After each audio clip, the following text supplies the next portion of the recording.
Amen. Bonjour mes bien-aimés. Que le Seigneur vous bénisse. Ici les sentinelles du tabernacle. Nous sommes encore aujourd'hui ensemble pour parler non seulement du Seigneur, mais surtout pour le glorifier. Alors aujourd'hui notre thème est la semence incorruptible. Que peut-on dire de la semence incorruptible?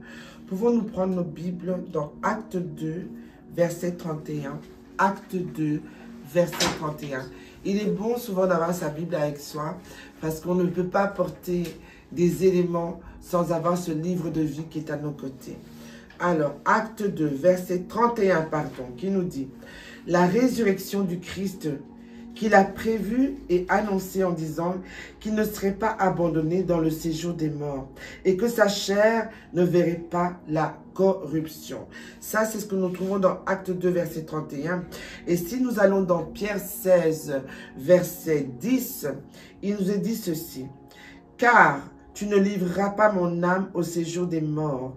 Tu ne permettras pas que ton bien-aimé aille à la corruption. » Nous parlons de la semence incorruptible aujourd'hui. Lorsqu'on parle de la corruption, qu'est-ce que vous pouvez entendre par corruption corrompue? Corrompu est quelqu'un en fait qui n'est plus dans sa principale trajectoire. C'est quelqu'un qui accepte d'être acheté. Quelque chose de corrompu n'est plus comme à la base. Une semence qui est corrompue est une semence quand vous la mettez dans la terre qui ne produit pas le fruit pour lequel il a été semé en fait.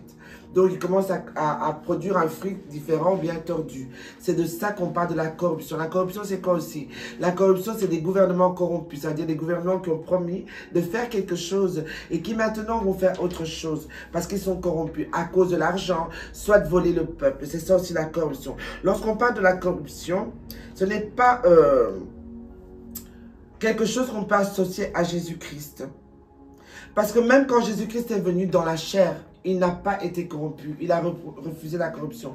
Rappelez-vous de ce qui s'est passé lorsqu'il est allé dans le temple de son père et qu'il a vu justement la corruption, non seulement des pharisiens, des prêtres qui étaient là, mais Jésus-Christ, en fait, a tout détruit au bout d'un moment. Parce qu'il n'a pas supporté la corruption qui se passait dans ce temple. Les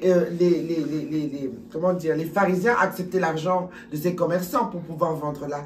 Ils acceptaient en fait de recevoir des matabiches. Ils acceptaient qu'il se passe tout et n'importe quoi pour l'argent. Amen. Quand on parle d'un corrompu dans la Bible, parmi les apôtres, on parle de Judas.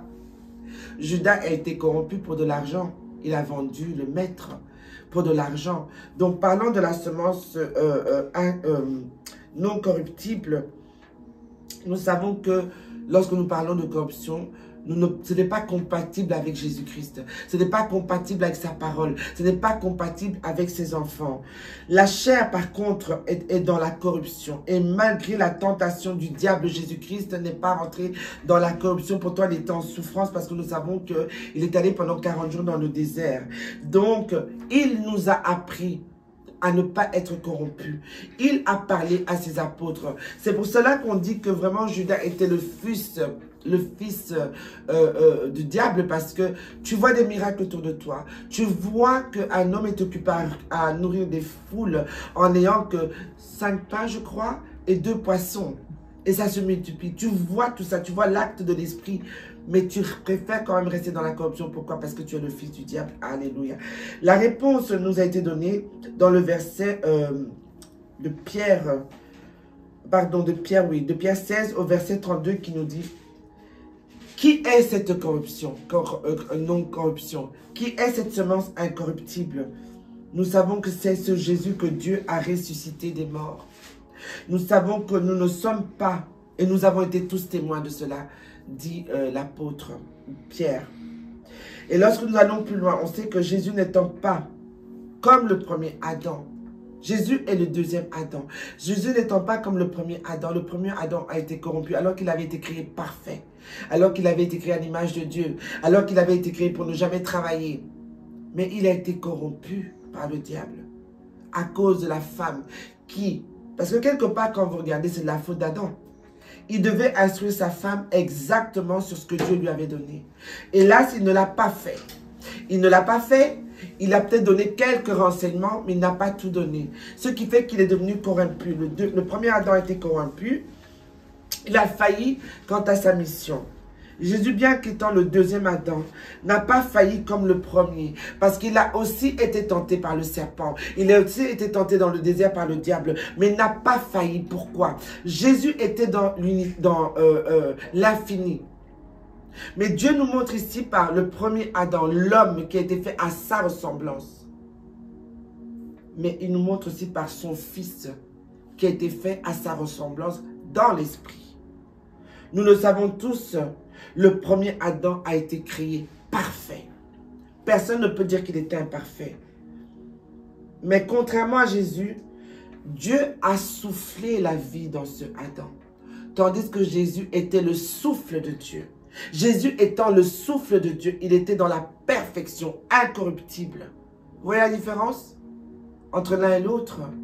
Le premier a reçu le souffle, il a été créé, il a été fait comme, à l'image d'eux.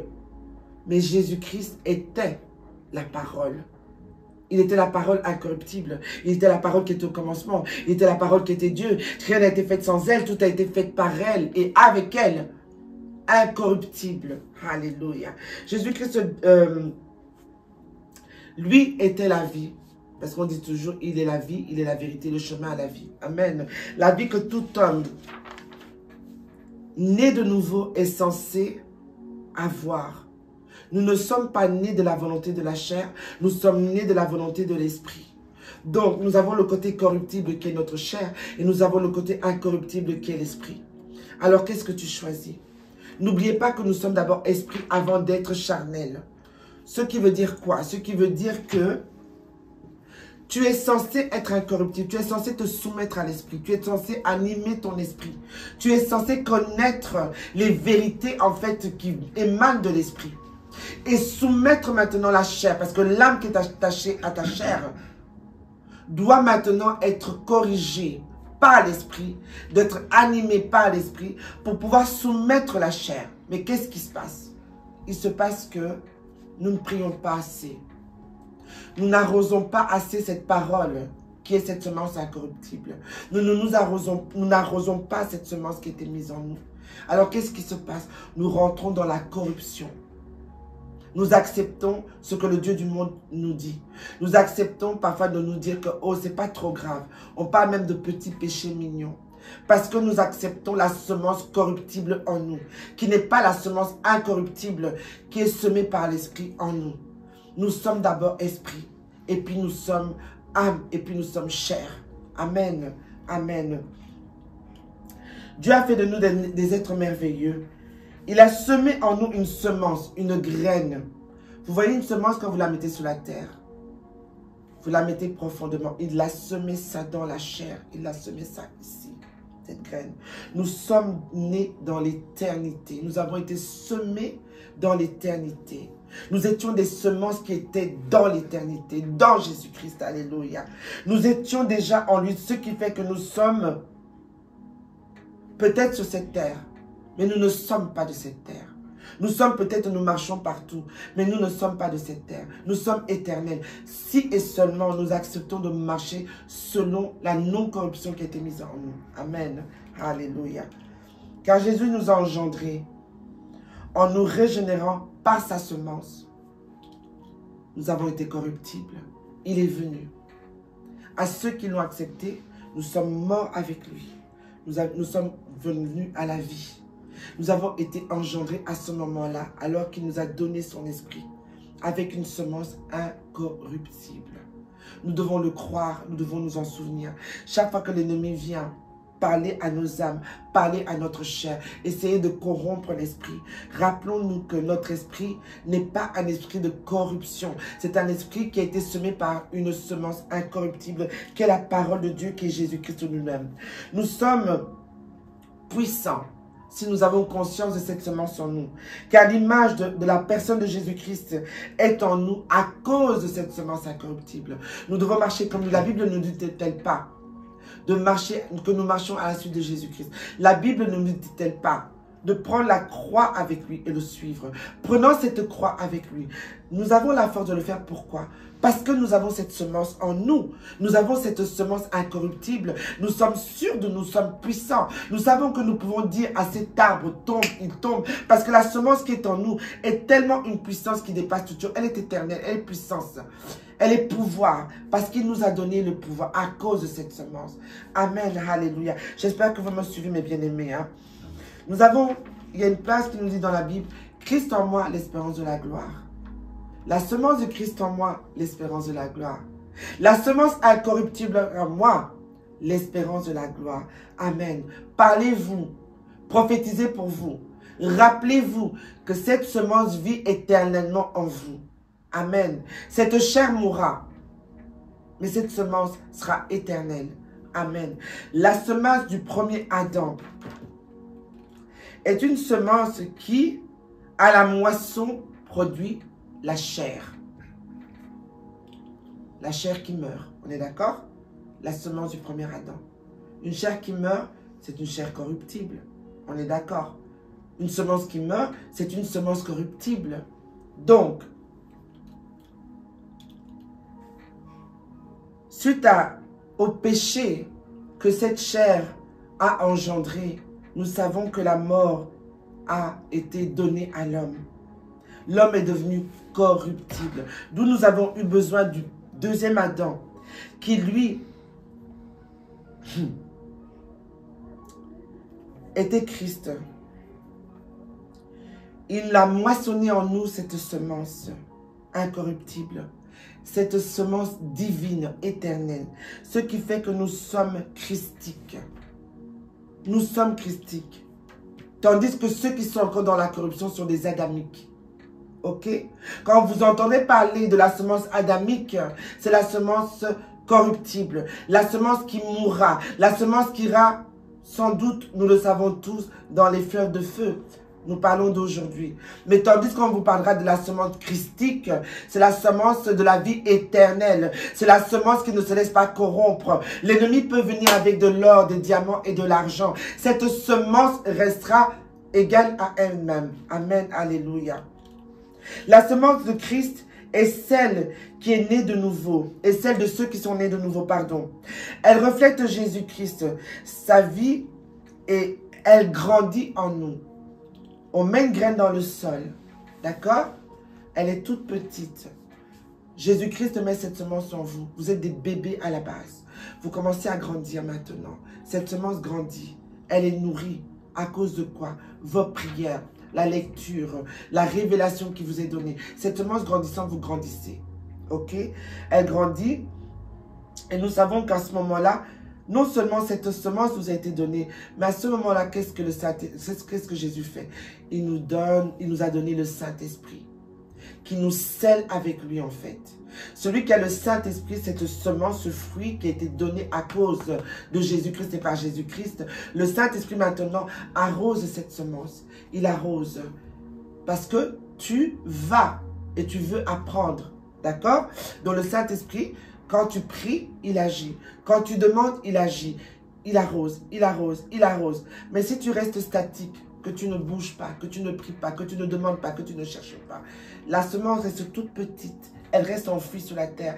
Elle n'a pas l'occasion de venir voir la lumière en fait. Parce que la semence qui est mise sous terre, il faut qu'elle monte. Nourrie par l'eau, nourrie par toute la nourriture que la terre lui donne. Et elle monte, et puis elle va vers la lumière. C'est la même chose avec nous. C'est la même chose avec nous. Si nous ne nous nourrissons pas, le Saint-Esprit ne peut pas maintenant nous faire être ensemencés en fait. Parce que la semence de cette graine, c'est qui? C'est le Saint-Esprit par Jésus-Christ qui permet que nous montions, nous mortions. Amen, alléluia. Le Saint-Esprit témoigne en fait de cette semence en nous. D'accord? Nous sommes donc, si nous restons focalisés à cause de la semence, nous restons focalisés en Jésus, nous devons nous rappeler que je suis focus, je suis sécurisé. Je suis focus, je suis protégé. Je suis focus, personne ne peut m'atteindre, personne ne peut me toucher. Parce que la Bible déclare que la justice des cieux a semé sa graine, sa semence, et qu'il justifie cette semence. C'est dans le livre de... Je crois que c'est Pierre, il faut que je retrouve. Dieu, lui, il est la justice qui a semé sa semence et il la garde, il la protège des intempéries, des attaques, des orages. Amen. Et nous devons nous rappeler que, en fait, dans l'attente de l'enlèvement, nous devons continuer à nourrir cette semence. Nous devons continuer à manger les fruits que, enfin la nourriture que cette semence a besoin pour donner maintenant du bon fruit. Pour donner du fruit qui, dans toute sa splendeur, va être enlevé au moment de l'enlèvement. Parce qu'un fruit qui n'aura pas été produit par cette semence ne pourra pas partir. Nous ne pourrons pas partir. Nous devons rester. Alors, Matthieu 13, 24. Quelqu'un peut lire ça, s'il vous plaît. Matthieu 13, 24 jusqu'au verset 48 à Oswald. C'est la parabole du semeur. Ok? Nous allons écouter ça au nom de Jésus-Christ et nous allons vraiment rester nous focaliser pour comprendre de quoi il s'agit. De 24 à... Tu peux lire à haute voix, s'il te plaît. De 24 à... De 24 à 48, ça c'est long. Amen. Matthieu 13. Pas plus fort, parce qu'on doit t'entendre dans le... Matthieu 13, verset 24, on commence. Il leur proposait une autre parabole et il dit: le royaume des cieux est semblable à un homme qui a semé une bonne semence dans son champ. Mais pendant que les gens dormaient, son ennemi vint, sema de l'ivraie parmi le blé et s'en alla. Lorsque l'herbe eut poussé et donné du fruit, l'ivraie parut aussi. Les serviteurs du maître de la maison vinrent lui dire: Seigneur, n'as-tu pas semé une bonne semence dans ton champ? D'où vient donc qu'il y a de l'ivraie? Il leur répondit: c'est un ennemi qui a fait cela. Les serviteurs lui disent: veux-tu que nous allions l'arracher? Non, dit-il, de peur qu'en arrachant l'ivraie, pour nous déraciner en même temps le blé. Amen. Laissez croître ensemble l'un comme l'autre jusqu'à la moisson. Et à l'époque de la moisson, je dirai au moissonneur: arrachez d'abord l'ivraie et liez-la en gerbe pour la brûler, mais amassez le blé dans mon grenier. Amen. Amen. Vous savez que lorsque le Seigneur met sa semence incorruptible, Satan vient aussi pour mettre sa semence corruptible. Ça ne les empêche pas de vivre l'un à côté de l'autre. Ça ne les empêche pas de vivre parfois dans la même ville, travailler au même lieu de travail. Mais au moment où la moisson viendra, le Seigneur prendra ces grains de blé incorruptibles et l'ivraie sera jetée au feu. C'est vraiment ce qui se passe sur cette terre de nos jours, mes bien-aimés. Si tu as décidé et si tu n'acceptes pas d'accepter la semence incorruptible du Seigneur, tu ne pourras pas, au moment de l'enlèvement, être enlevé. Parce qu'il ne prendra que la bonne semence et le bon fruit pour le prendre avec lui. Et l'ivraie sera mis au feu.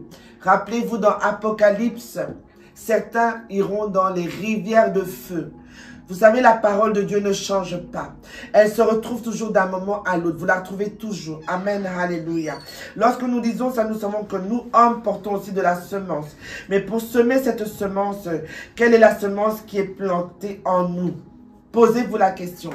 Quelle semence ai-je en moi? Est-ce que j'ai la semence incorruptible ou bien je reconnais que j'ai la semence incorruptible? Pour garder la semence incorruptible en soi, qu'est-ce qu'il faut faire? Sanctification. Sanctification. Surveillez votre langage. Surveillez votre comportement. Surveillez votre attitude. Surveillez qui vous fréquentez. Avec qui marchez-vous? Tu veux garder cette semence et qu'elle ne soit pas corrompue. Ne te salis pas. Tu veux garder cette semence et qu'elle ne soit pas corrompue. Regarde à celui qui l'a semé en toi. Fais sa volonté. Écoute ses préceptes. Garde-les collés dans ton cœur. Souviens-toi que si tu ne gardes pas ces préceptes, la semence qui a été mise en toi ne peut pas grandir, elle ne peut pas pousser, elle ne peut pas voir le jour. Elle peut même mourir dans les ténèbres de la terre parce que tout simplement, elle n'a pas été nourrie correctement. Et pour qu'elle soit nourrie, tu dois te faire violence. Ce n'est pas facile de prier tous les jours. Ce n'est pas facile de jeûner régulièrement. Ce n'est pas facile de se nourrir de la parole qui est la semence qui est plantée en nous chaque jour. En fait, elle arrose, c'est l'eau qui arrose cette semence. Et vous devez comprendre une chose. Quand vous le faites régulièrement, ceci devient un naturel, ceci devient un plaisir, ceci devient un rythme et un mode de vie dont vous ne pouvez plus vous passer. Mais il faut se faire violence. Parce que vous savez, quand l'ivraie est plantée autour de vous, elle peut vous attraper. Elle peut s'en mêler à vous. Elle peut se mélanger à vous. Donc, attention. Vous savez, dans le monde, on dit que tu récolteras ce que tu as semé. Et c'est vraiment ça. Si la semence incorruptible a été mise en vous et que vous ne la gardez pas, que vous acceptez l'ivraie en vous, vous allez récolter l'ivraie que vous-même, vous allez vous-même semer. Tout enfant de Dieu, tout ministre de Dieu a reçu la semence incorruptible et doit la garder pour à son tour maintenant pouvoir semer des semences incorruptibles dans les assemblées, dans les églises. Vous avez des enfants spirituels. La semence incorruptible doit être en vous pour que vous puissiez, vous, à votre tour, les nourrir. Pour qu'à votre tour, vous puissiez donner cette semence. Parce qu'au nombre de semences que vous aurez semées, rappelez-vous que celui qui voit tout vous rétribuera. Vous ne faites pas ça en vain. Alléluia. C'est dans la loi de la nature de Dieu. Il a mis en place à un moment, au moment de sa création, cette loi en fait. Cette loi s'applique au domaine non seulement spirituel, physique, familial et même financier. Tu élèves bien tes enfants, tu les corriges, tu es occupé à semer sur ces enfants. Bien sûr, il y a la semence de l'homme qui s'est mélangée avec le réceptacle de la femme, l'œuf de la femme. Cette semence sort maintenant. Comment est-ce que tu la nourris? Ton enfant, tu le nourris comment? Tu le nourris à base de dessins animés tous les jours, tu le nourris à base de tout et n'importe quoi, ou bien tu le nourris de cette semence incorruptible que tu es censé lui donner. Pareil, les finances. Si vous ne savez pas comment où planter votre argent. Amen. Amen. Amen. Amen. Amen. Alléluia. Agatha retort, comme tu vas dire encore. Semer par l'esprit, c'est de boire et manger la parole de Dieu. Semer par l'esprit, c'est de prier. C'est d'appeler le feu pour que le feu régulièrement remue cette terre. Vous savez que dans certaines régions, on brûle l'ivraie pour que la bonne semence puisse sortir de terre. C'est ça aussi. Semer par l'esprit, semer par le feu. Amen. Alléluia. Pour cette semence incorruptible et permanente, nous devons de semer de ces façons-là, en opposition avec celle qui est corruptible, provisoire et porteuse de mort. Amen. Voilà.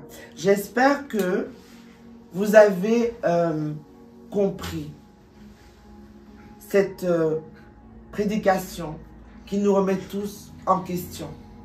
Nous devons nous rappeler de notre identité. Nous devons nous rappeler de qui nous sommes. Nous devons nous rappeler de ce que nous devons protéger. Le salut, vous pouvez le perdre. N'oubliez pas ça. Beaucoup ont été appelés, mais ne sont plus dans les volontés du Père. Le Père les a déjà rejetés. Je ne vais pas citer des noms ici parce que ce n'est pas mon rôle. Mais nous devons nous rappeler que si nous gardons jalousement cette semence en nous et que nous la nourrissons régulièrement, Dieu nous a dit à ceux qui tiendront jusqu'à la fin, il leur sera donné une couronne de gloire. Il lui sera donné une couronne de gloire. Alors que tu t'occupes à construire ta maison là-haut, chez nous, parce que nous sommes dans ce monde, mais nous ne sommes pas de ce monde. N'accepte pas que l'ivraie te soit donnée, ne soit autour de toi. Refuse parfois d'être mal comprise par les gens. Refuse parfois qu'on ne te comprenne pas. Mais ne te mélange pas à la corruption de ce monde. Ne te mélange pas à l'ivraie, parce que tu seras jeté au feu. Amen. Alléluia, alléluia. C'était la prophétesse Marie. Nous allons laisser maintenant à l'apôtre Alain de venir complémenter ce qui a été dit ici. Amen, amen.